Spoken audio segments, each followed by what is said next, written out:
Assalamu alaikum everyone. Hope you're doing well. So, in this video lecture, I'll be focusing on the possible solutions for Feb March 2025 exam AS Economics Paper 2.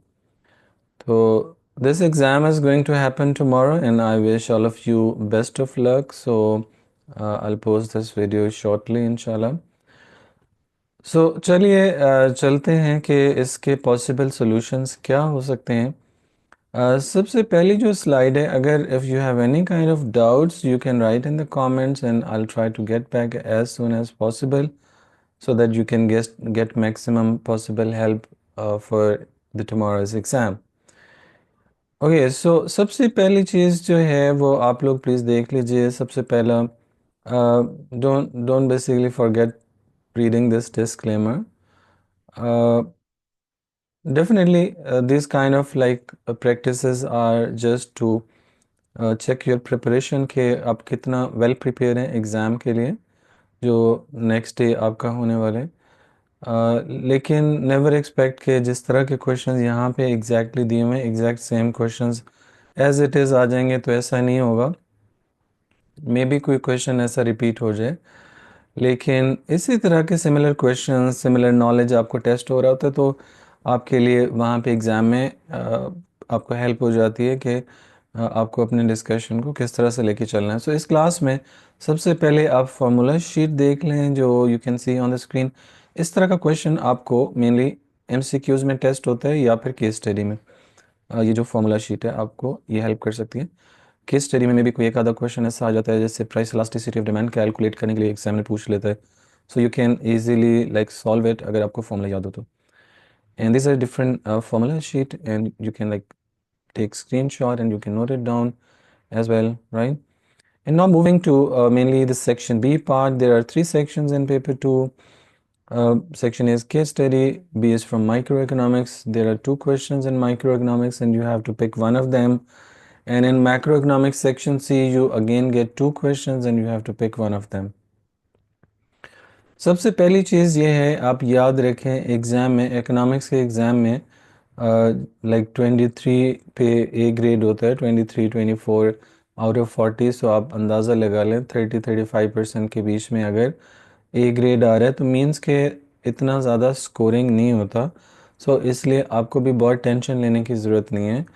आपको जो exam में चीज़ें अच्छी आती हैं उन पे मेन फोकस करें, उनको अच्छे से सॉल्व कर लें तो 23 मार्क्स लेना उतना ज़्यादा टफ नहीं होता। So you can score A grade as well.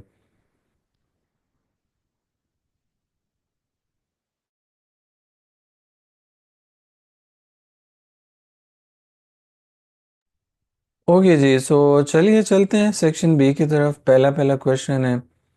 Question को आंसर करने के लिए आपको क्या करना है, जैसे 8 मार्क क्वेश्चन है, 8 मार्क क्वेश्चन के लिए तीन असेसमेंट ऑब्जेक्टिव्स होते हैं। Assessment objective 1 that is knowledge, और इसके 3 मार्क्स होते हैं, 3 मार्क्स होते हैं। असेसमेंट ऑब्जेक्टिव 2 इज़ एनालिसिस, इसके भी 3 मार्क्स होते हैं। And assessment objective 3 is evaluation, इसके 2 मार्क्स होते हैं।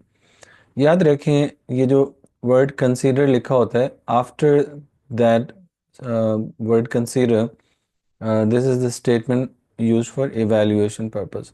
सो इसके बाद का जो पार्ट है लाइक इसको आप इवैल्यूएशन पर्पस के लिए यूज़ कर सकते हैं। ओके बेटा, so now like moving to the question, जो कि like I will be discussing all of these questions इंशाल्लाह। पहला जो क्वेश्चन है, explain the meaning of the equilibrium price of a good. So in this question for assessment objective 1, first of all you will define what equilibrium is and then what equilibrium price is, and then you can make the diagram as well. So you will say that equilibrium is the position where demand and supply meet each other, and equilibrium price is set at the intersection point of demand and supply curves. So आपको properly label diagram बनानी होगी। X पे आपके पास quantity है, on Y we have price, and these are demand and supply curves. Demand and supply curves meet each other at point E, जहाँ पे आपके पास equilibrium quantity is Q and equilibrium price is P, right? This is how equilibrium is set in the market. So you can make this diagram. First define what equilibrium price is, then make this diagram and tell the examiner okay, in this diagram equilibrium takes place at E where demand and supply meet each other, and equilibrium price is set at P and quantity is set at Q.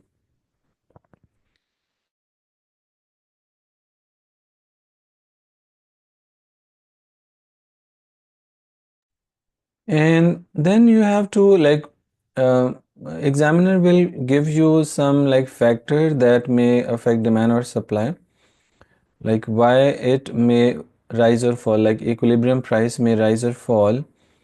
Examiner may mention any kind of factor like demand factor या supply factor. Let's say कि examiner कहते हैं कि there is increase in consumers income, right?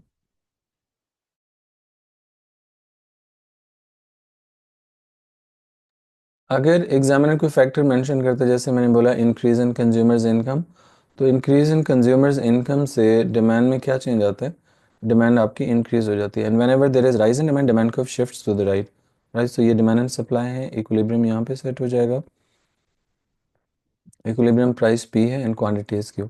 So increase in income will shift demand curve to the right from D to D, equilibrium will move to E1 and equilibrium quantity will rise to Q1, equilibrium price will rise to P1।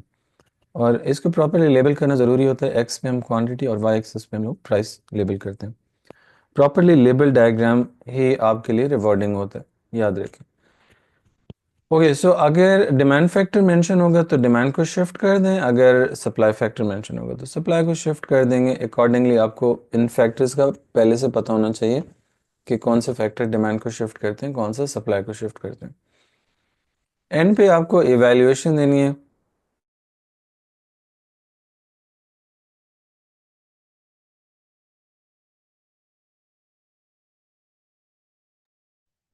Evaluation में आपको ये बताना है कि क्या equilibrium price हमेशा increase करेगी।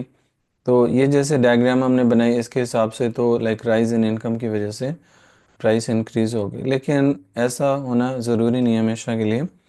Because अगर इनकम इंक्रीज करती है, नॉर्मल गुड्स की डिमांड तो बढ़ जाएगी लेकिन इन्फीरियर गुड्स की डिमांड कम हो जाती है।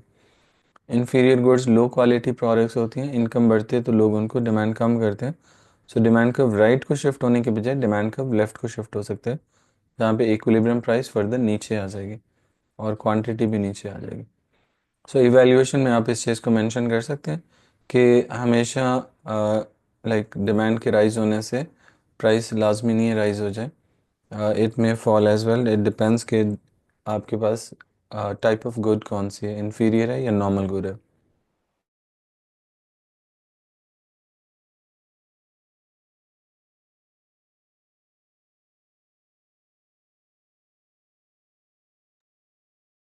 And then moving to the second part, assess the usefulness of a knowledge of price elasticity of demand and income elasticity of demand to an airline or any other business, right? Examiner may mention name of the business, or sometimes uh, the question is really generic, कोई business का नाम ही नहीं लेता, बस वो कहते हैं कोई भी business हो। तो पीईडी उसके लिए किस तरह इंपॉर्टेंट है। सो इसके लिए अगेन आपके लिए असेसमेंट ऑब्जेक्टिव 1 नॉलेज आ जाते हैं। Assessment objective 1 is knowledge, assessment objective 2 is analysis and assessment objective 3 is evaluation। ये तीन assessment objectives का आपको ख्याल रखना है। बट आपकी बार क्या होगा, 12 मार्क क्वेश्चन के लिए assessment objective 1 एंड 2 जो हैं इनको वो कलेक्टिवली मार्क करते हैं 8 मार्क्स के लिए। एंड assessment objective 3 evaluation के अलग से 4 मार्क्स होते हैं। इवेल्यूएशन में जो आपने एनालाइज किया होता है उसके अगेंस्ट लिखना होता है एंड देन एंड पे कंक्लूड करना होता है, फाइनल जजमेंट देनी होती है। सो इसमें क्या करेंगे, आपके पास नॉलेज के तौर पे क्या आएगा? नॉलेज के तौर पे प्राइस इलास्टिसिटी ऑफ डिमांड का बेसिक नॉलेज आ जाएगा, इनकम इलास्टिसिटी ऑफ डिमांड का बेसिक नॉलेज आ जाएगा। लाइक आप बता देंगे कि price elasticity of demand is the responsiveness of quantity demand to a change in price. और इसका फॉर्मूला भी बता सकते हैं, percentage change in quantity demand divided by percentage change in price. उसके बाद इनकम इलास्टिसिटी ऑफ डिमांड आपके पास आ जाता है।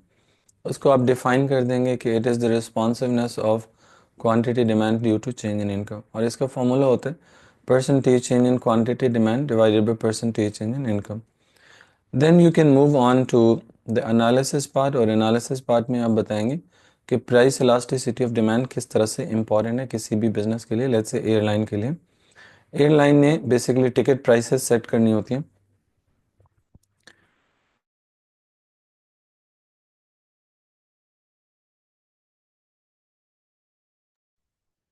टिकट प्राइसेस सेट करते हुए वो ध्यान रखते हैं कि उनकी डिमांड इलास्टिक है या इन इलास्टिक है।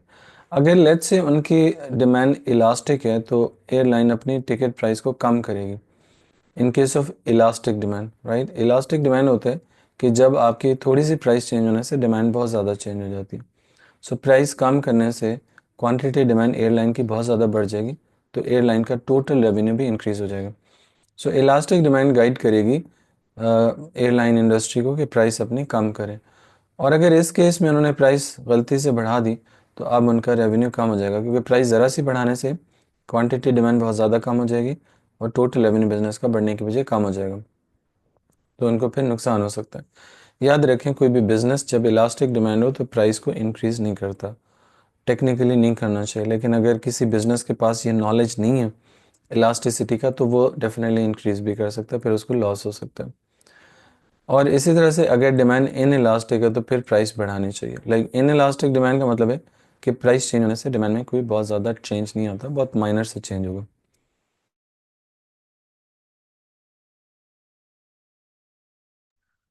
सो इस केस में क्या होगा, फिर प्राइस आप बढ़ा के अपना रेवेन्यू बढ़ा सकते हैं, क्योंकि इन इलास्टिक का मतलब है कि प्राइस आप ज़्यादा भी इंक्रीज़ कर दें तो डिमांड में कमी होगी बट बहुत ज़्यादा चेंज नहीं आएगा। As a result total revenue of the firm will increase. ऐसे केस में इन इलास्टिक के केस में प्राइस बढ़ानी चाहिए और इलास्टिक के केस में प्राइस कम करनी चाहिए, ज़्यादा बेहतर। अब इसको इसके लिए एनालिसिस पार्ट के लिए, एनालिसिस के लिए आपको क्या करना होगा कि आप लाइक अपने इस एक्सप्लेनेशन के साथ साथ एनालिसिस को स्ट्रॉन्ग करने के लिए आप डिमांड के ग्राफ भी बना सकते हैं। अगर डिमांड का फ्लैट होगा, इलास्टिक होगी तो फ्लैट होगा, शो करेगा कि प्राइस थोड़ी सी कम होने से डिमांड बहुत ज़्यादा बढ़ जाएगी। लेट्स से प्राइस $10 थी, क्वांटिटी लेट्स से 100 थी, 100 यूनिट्स थी। प्राइस आपने थोड़ी सी कम की, डिमांड काफ़ी ज़्यादा बढ़ गई, तो प्राइस 10 से 8 पे आप लेके आए, क्वांटिटी आपकी 100 से 140 बढ़ गई। तो ये काफ़ी ज़्यादा चेंज है, क्वांटिटी में 40% चेंज है, प्राइस में सिर्फ 10 से 8 पे आई, तो चेंज इन प्राइस 20% है, छोटा चेंज है। डिमांड कर्व की शेप थोड़ी इस तरह फ्लैटर बनेगी, राइट। अब इस केस में आपके पास प्राइस 10 से 8 पे आई तो रेवेन्यू आपका बढ़ जाएगा, क्योंकि जब प्राइस 10 थी, क्वांटिटी डिमांड आपकी 100 थी, तो 10 इंटू 100 करेंगे तो रेवेन्यू आपको आ रहा था, टोटल रेवेन्यू 1000 आ रहा था। बट जब आपने प्राइस कम की 8 पे, तो 8 को 140 से मल्टीप्लाई करेंगे तो आई थिंक 1120 बनेगा। सो प्राइस कम करने से रेवेन्यू फर्म का बढ़ गया। सो ये गाइड करता है कि बिजनेस को इलास्टिक डिमांड के केस में प्राइस को कम करना चाहिए। इन इलास्टिक में फिर इसका डेफिनेटली ऑपोजिट हो जाएगा, और उसके लिए डिमांड कर्व जो होगा वो स्टीप होगा, ऐसे लाइक प्राइस में ज़्यादा चेंज आने से डिमांड में थोड़ा चेंज आता है। लेट्स से कि प्राइस ये थी, पी थी, क्वांटिटी क्यू थी। प्राइस आप बहुत ज़्यादा चेंज करें, क्वांटिटी में कोई इतना चेंज नहीं आ रहा, ये छोटा सा चेंज है क्वांटिटी में, लेकिन प्राइस में आपने काफ़ी ज़्यादा चेंज कर दिया। ऐसे केस में प्राइस कम नहीं करनी चाहिए, प्राइस बढ़ाना चाहिए जब इन इलास्टिक डिमांड हो। सो ये आपके पास एनालिसिस पॉइंट आ जाएगा प्राइस इलास्टिसिटी ऑफ डिमांड का। Then moving to the income elasticity of demand.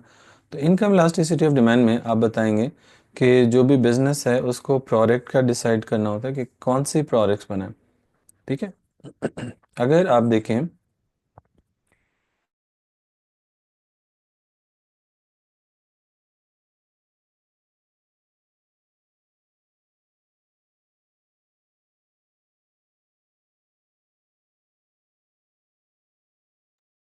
जी मुझे थोड़ा सा एरिया और क्लियर करने दें। So income elasticity of demand में इम्पोर्टेंस क्या है इनकम इलास्टिसिटी ऑफ डिमांड की। सो मैं इस वीडियो की ज़्यादा एडिटिंग नहीं कर सकूँगा, तो आपको थोड़ा कॉम्प्रोमाइज़ करना होगा, आपको कुछ एक्स्ट्रा भी चीज़ें देखनी पड़ सकती हैं।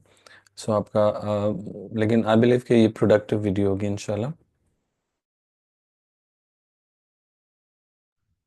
Okay, so income elasticity of demand decide करने के लिए हेल्पफुल होती है कि कौन सी प्रोडक्ट्स बनाएं। अगर लाइक इकोनॉमिक बूम चल रहा है, इकोनॉमी अप राइज की तरफ जा रही है, जब लोगों की इनकम ज़्यादा होती है, ऐसे केस में बिजनेस को चाहिए कि वो नॉर्मल गुड्स बनाए जो, और लग्जरी प्रोडक्ट्स बनाए। जो लग्जरी प्रोडक्ट्स और नॉर्मल गुड्स का रिलेशनशिप ये होता है कि इनकम बढ़े तो डिमांड भी इनकी बढ़ जाती है। सो अगर बिजनेस को ये पहले से पता होगा कि उसकी डिमांड लाइक नॉर्मल गुड्स हैं और नॉर्मल गुड्स वो बना रहे और इकोनॉमिक बूम है, तो उसको फ़ायदा हो जाएगा। लेकिन अगर इकोनॉमिक बूम के टाइम पे वो अगर इन्फीरियर गुड्स बना लेगा तो फिर उसको फ़ायदा नहीं होगा, क्योंकि जब बूम होता है लाइक लोगों के पास इनकम ज़्यादा होती है, जब लोगों के पास इनकम ज़्यादा होगी तो वो लाइक लो क्वालिटी गुड्स क्यों खरीदेंगे, they will move to the normal and luxury products, right. लेकिन ऑन द अदर हैंड अगर इकोनॉमिक रिसेशन होगा तो इकोनॉमिक रिसेशन के टाइम पे लोगों की परचेजिंग पावर लो होती है, लोगों की इनकम कम होती है। ऐसे केस में वो नॉर्मल और लग्जरी प्रोडक्ट्स अफोर्ड नहीं करते। So as a result income elasticity का कॉन्सेप्ट उन्हें गाइड करता है कि भाई ऐसे टाइम पे आप इन्फीरियर गुड्स ज़्यादा बनाएं। सो रिसेशन के टाइम पे इन्फीरियर गुड्स बनाएंगे क्योंकि रिसेशन के टाइम पे इनकम कम होती है। वाई यहाँ पे इनकम को रिप्रेजेंट करे और डिमांड इन्फीरियर गुड्स की ज़्यादा हो जाएगी। सो इसलिए इनकम इलास्टिसिटी ऑफ डिमांड भी बिजनेस के लिए काफ़ी हेल्पफुल है।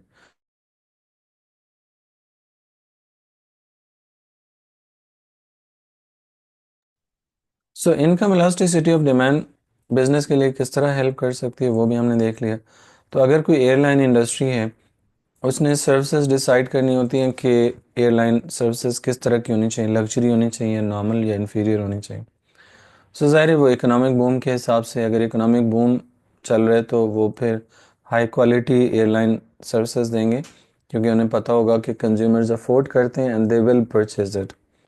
रिसेशन के टाइम पे ऐसा नहीं होगा, they will have to reduce the quality of their services क्योंकि लोग अफोर्ड नहीं करेंगे। एंड पे फिर आपको बताना ये होगा कि ये जो कॉन्सेप्ट्स हैं income and cross elasticity of demand के सारे यूज़फुल हैं, ये आपको गाइड करते हैं, आपको काफ़ी हद तक एस्टिमेट दे देते हैं, लेकिन ये हमेशा एक्यूरेट नहीं होता है। लाइक एक्यूरेट ना होने की क्या वजह है? लाइक आपके पास जो लेट्स से कि जो नॉलेज है वो तो ठीक है अपनी जगह पे थेरेटिकली, लेकिन प्रैक्टिकली इनकम इलास्टिसिटी और प्राइस इलास्टिसिटी को कैलकुलेट करना, उसका रेलेवेंट डाटा कलेक्ट करना, ये काफ़ी प्रॉब्लमेटिक होता है। आपके पास एक्यूरेसी ऑफ डाटा वो भी क्वेश्चनेबल होती है। और जो डाटा है वो आपका पास्ट एक्सपीरियंस के बिहाफ पे है, पास्ट आपका डाटा है, लेकिन वो करंट सिचुएशन में भी अप्लाई हो जाए ऐसा ज़रूरी नहीं होता।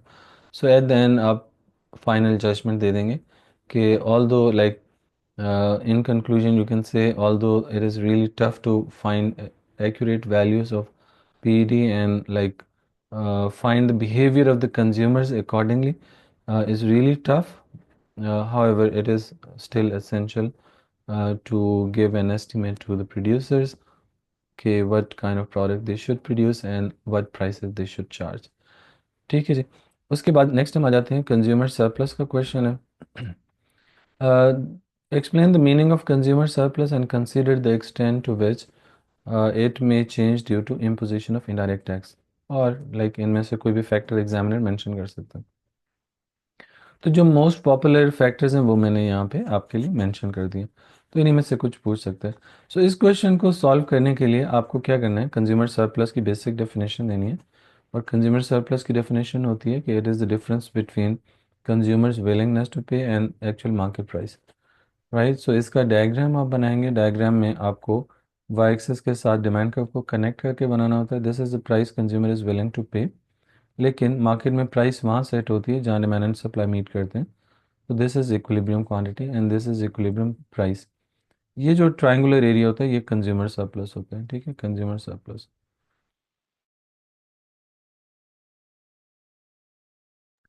ओके, सो इस ग्राफ को बना के इस ग्राफ को भी थोड़ा एक्सप्लेन करना होगा कि क्या शो कर रहा है। And then you can move on to the next thing. जो भी फैक्टर मेंशन होगा, लेट्स से इनडायरेक्ट टैक्स का एग्जामिनर ने फैक्टर मेंशन किया, तो याद रखें इनडायरेक्ट टैक्स से सप्लाई का हमारा लेफ्ट को शिफ्ट होता है, और लेफ्ट को जाएगा तो सप्लाई नया यहाँ कहीं आ जाएगा इधर, और कंज्यूमर सरप्लस कम हो जाएगा। Let me change the colour ताकि आपको थोड़ा सा दिख जाए। ये आपके पास जो नया कंज्यूमर सरप्लस होगा वो इतना सा रह जाएगा। सो कंज्यूमर सरप्लस डिक्रीज हो जाता है जब भी कॉस्ट ऑफ प्रोडक्शन बढ़े या इनडायरेक्ट टैक्सेस लगे, लेकिन किस एक्सटेंट तक डिक्रीज होगा it depends upon the price elasticity of demand and supply. और एंड पे आप इस चीज़ को फिर फाइनली सम अप कर देंगे, कंक्लूड कर देंगे। और कंक्लूजन में ज़ाहिर है आपका मेन यही स्टांस होगा कि सरप्लस डिक्रीज करेगा, लेकिन एक्सटेंट उसकी डिपेंड करती है इलास्टिसिटी के ऊपर। And then moving to the next question. Next question में ये है, अच्छा एक्सटेंट का जो क्वेश्चन है वहाँ पे आप ये भी बता सकते हैं कि अगर इन इलास्टिक डिमांड होगी तो कंज्यूमर सरप्लस ज़्यादा रेट से डिक्लाइन करेगा, और अगर इलास्टिक डिमांड होगी तो फिर कम रेट से डिक्लाइन करेगा। ये चीज़ भी आप मेंशन कर सकते हैं। इन इलास्टिक डिमांड का मतलब है कि कंज्यूमर फिर भी बाय करता रहेगा हाई प्राइस होने के बावजूद भी, मोर और लेस उतनी क्वांटिटी, थोड़ा सा चेंज आएगा क्वांटिटी में, मोर और लेस वही बाय करता रहेगा। तो इसलिए उसका कंज्यूमर सरप्लस डिक्रीज कर जाएगा।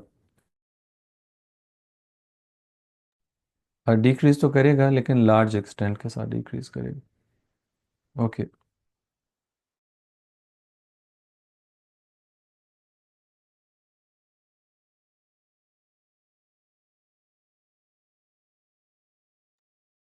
Okay, so you can stop the video and read the next question.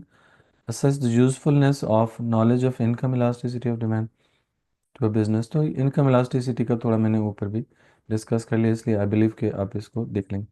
उसके बाद नेक्स्ट हमारे पास है क्वेश्चन नंबर 3।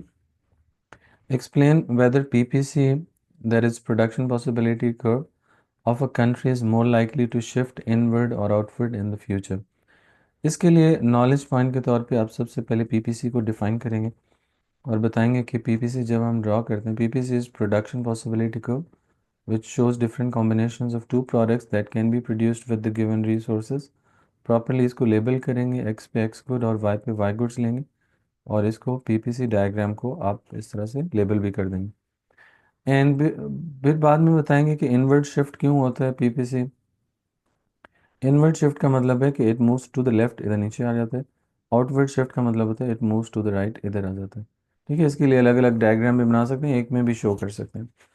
और साथ में आप बताएंगे कि इनवर्ट शिफ्ट क्यों हो सकता है, what can be the possible reasons for inward shift in the future. देखिए याद रखें, इनवर्ट शिफ्ट इसलिए होती है क्योंकि आपके रिसोर्सेज क्वांटिटी या क्वालिटी में डिक्रीज हो रहे होते हैं, तो इनवर्ट शिफ्ट हो जाती है। लेकिन जैसे कैसे डिक्रीज होते हैं क्वांटिटी या क्वालिटी में रिसोर्सेज। देखिए आपके पास लाइक टेक्नोलॉजी है, लाइक टेक्नोलॉजी आउटडेट हो जाए। नेचुरल रिसोर्सेज हैं, अगर नेचुरल रिसोर्सेज आपके डिप्लीट हो जाते हैं, ओवर एग्जॉस्ट हो जाते हैं, तो पीपीसी इनवर्ट आ जाएगा। या फिर लेबर आपके पास कम हो जाए क्वालिटी में या क्वांटिटी में, जैसे लेबर माइग्रेट भी कर जाती है दूसरी कंट्रीज़ की तरफ, तो एज अ रिजल्ट पीपीसी नीचे की तरफ आ जाएगा। पीपीसी राइटवर्ड शिफ्ट होने की क्या रीजंस होती हैं, लाइक टेक्नोलॉजिकल प्रोग्रेस हो जाए, न्यू रिसोर्सेज डिस्कवर हो जाए, एजुकेशन एंड ट्रेनिंग के थ्रू वर्कर्स की प्रोडक्टिविटी बढ़ जाए, तो पीपीसी राइट को शिफ्ट हो जाएगा। एंड पे आपको कंक्लूड करना होगा कि मोर लाइकली क्या है, राइट को या लेफ्ट को। आप अपनी कंट्री से इसको रिलेट कर सकते हैं। जैसे फॉर एग्जांपल आप इंडियन इकोनॉमी की बात करें तो आप बताएंगे कि since Indian government is taking steps to bring new technology into the country.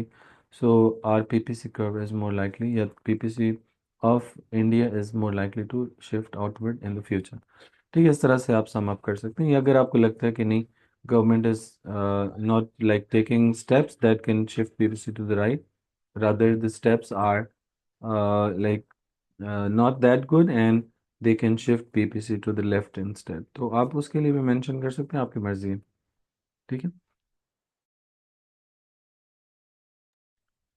Then इस तरह का पीपीसी का क्वेश्चन भी आ सकता है कि explain the impact of decrease in unemployment और decrease in unused resources, increase in actual potential growth in economy on PPC diagrams। You can stop the video and read the question carefully। I'm trying to like quickly read it and save the time, so you can stop the video and read it carefully।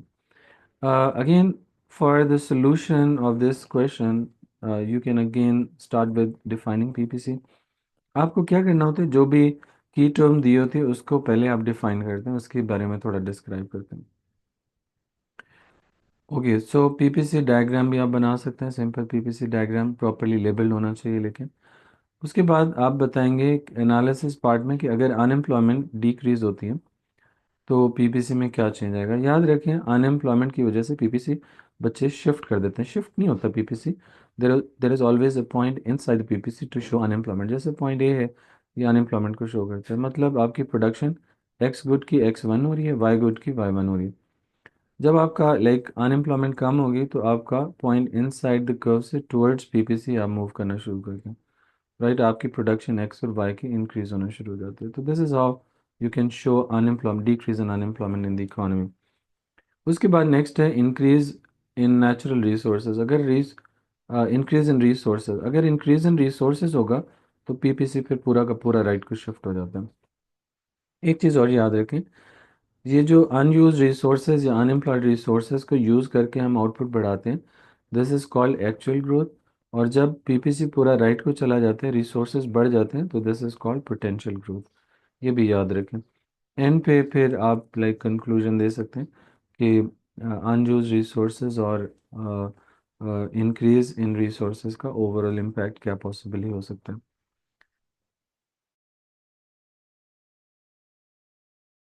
Okay, so you can like again stop the video and read the next question. Assess two government policies to increase the provision of merit goods. Consider which one of them is most effective. Again, you have to explain what merit goods are and what two government policies can be to increase the provision of merit goods. ठीक है? So merit goods आपके पास वो products होती हैं that are useful to the consumers as well as to the third party. ठीक है बेटा? सो जैसे एजुकेशन हो गई, हेल्थ केयर हो गई, plantation, these are the merit goods. Merit goods याद रखें हमेशा प्राइवेट गुड्स ही होती हैं, right? They come under the category of private goods क्योंकि लाइक वो नॉन एक्सक्लूडेबल नॉन राइवल नहीं होती, rather they are excludable and rival. Okay, उसके बाद नेक्स्ट हमारे पास है दो पॉलिसीज़ क्या हो सकती हैं। एक है कि गवर्नमेंट सब्सिडी दे दे, प्राइवेट सेक्टर को सब्सिडी बढ़ा दे ताकि वो ज़्यादा प्रोडक्शन करे, मेरिट गुड्स की ज़्यादा अवेलेबिलिटी हो। या फिर डायरेक्ट पब्लिक प्रोविजन के थ्रू भी हो सकता है, डीपीपी में लिख देता हूँ, डायरेक्ट पब्लिक प्रोविजन, यानी गवर्नमेंट खुद बनाए और लोगों को प्रोवाइड करे। डायरेक्ट पब्लिक प्रोविजन का मतलब है government provides itself to the consumer so that they enjoy better quality goods at relatively lower prices। ठीक है, दोनों पॉलिसीज़ को बताएंगे और सब्सिडी के लिए आप एनालिसिस के लिए ग्राफ भी बना सकते हैं जिसमें आप सप्लाई कर्व को राइट में शिफ्ट कर देंगे, इक्विलिब्रियम की डायग्राम बनाएंगे इस तरह से, this is demand, this is supply, और आपके पास इक्विलिब्रियम यहाँ पे, इक्विलिब्रियम क्वांटिटी ये, इक्विलिब्रियम प्राइस हमारे पास ये। जब सब्सिडी मिलती है तो सप्लाई कर्व राइट को चला जाता है, इक्विलिब्रियम प्राइस नीचे आ जाती है, क्वांटिटी बढ़ जाती है। Now you consumer can enjoy greater quantity and at relatively lesser prices. Okay बेटा, सो ये आप बना सकते हैं। फिर आप इन पॉलिसीज़ को इवेल्युएट करेंगे, यानी इनके अगेंस्ट लिखेंगे। अगेंस्ट लिखते हुए आप बता सकते हैं कि सब्सिडी में be misuse by the private sector, और सब्सिडी से बजट डेफिसिट भी गवर्नमेंट का कॉज होता है। डेफिनेटली अपॉर्चुनिटी कॉस्ट भी होती है, अगर गवर्नमेंट मेरिट गुड्स के लिए सब्सिडी दे रही है, मे बी कोई और प्रोजेक्ट होगा जो गवर्नमेंट सेक्रीफाइस भी कर रही होगी। इसी तरह डायरेक्ट पब्लिक प्रोविजन की जब इवैल्यूएशन करेंगे तो आप बताएंगे गवर्नमेंट जनरली उतने ज़्यादा एफिशिएंटली रिसोर्सेज को यूज़ नहीं करती, रिसोर्सेज को काफ़ी ज़ाया भी करते हैं, वेस्ट भी करते हैं। ठीक है, तो इस तरह से आप बता सकते हैं, और इनएफिशिएंट यूज़ होता है उसका, कॉम्प्लिकेटेड डॉक्यूमेंटेशन एंड प्रोसीजर्स होते हैं, तो लोगों को मेरिट गुड्स की प्रोविज़न उतनी आसान नहीं होगी। एंड पे आप बताएंगे कि इनमें से कौन सी ज़्यादा इफ़ेक्टिव है, तो आपकी मर्ज़ी है जिसको आप सपोर्ट करना चाहें। लेकिन लेट्स से कि हम अगर सब्सिडी की बात करते हैं कि सब्सिडी ज़्यादा इफ़ेक्टिव है आउट ऑफ दीज टू, तो आप उसका कोई बेनिफिट बता देंगे। बेनिफिट ये होगा कि इसमें गवर्नमेंट का अपना वर्कलोड नहीं बढ़ता। डायरेक्ट पब्लिक प्रोविजन में गवर्नमेंट का वर्कलोड बढ़ जाता है क्योंकि गवर्नमेंट को खुद जो प्रोडक्ट्स हैं बनानी है, प्रोड्यूस करनी है, इंस्टीट्यूशन सेटअप करने हैं, वो काफ़ी टफ काम होता है। Okay, beta, so I'm showing you the other questions of this, basically section B. You can see them and try them at your own. And let me uh, show you like section C as well. These are the questions from macroeconomics and you have to pick one of them as well. So I'll try to make one more video explaining some of the questions from section C and post them tonight, right? So I'll try my best to do that. However, you can see the other questions from macroeconomics that you must know. Okay? And these can be like similar questions can be tested in the exam. So I wish all of you best of luck, and it's really late night here, and I tried my best to find some time, find some space so that I can solve all of them, but I don't think I would be able to do all of them, but I'll try further. If I could do or explain any 2, 3 questions from section C, then I'll post the video for them as well. So tomorrow, I'm also expecting after the exam to all of you that you must like write in the comment how did your exam go and what kind of questions were tested in the exam. So you, if you remember a statement of question to some extent, then you can write that statement as well. Okay, beta. So I wish all of you best of luck and see you in the next video soon. Thank you.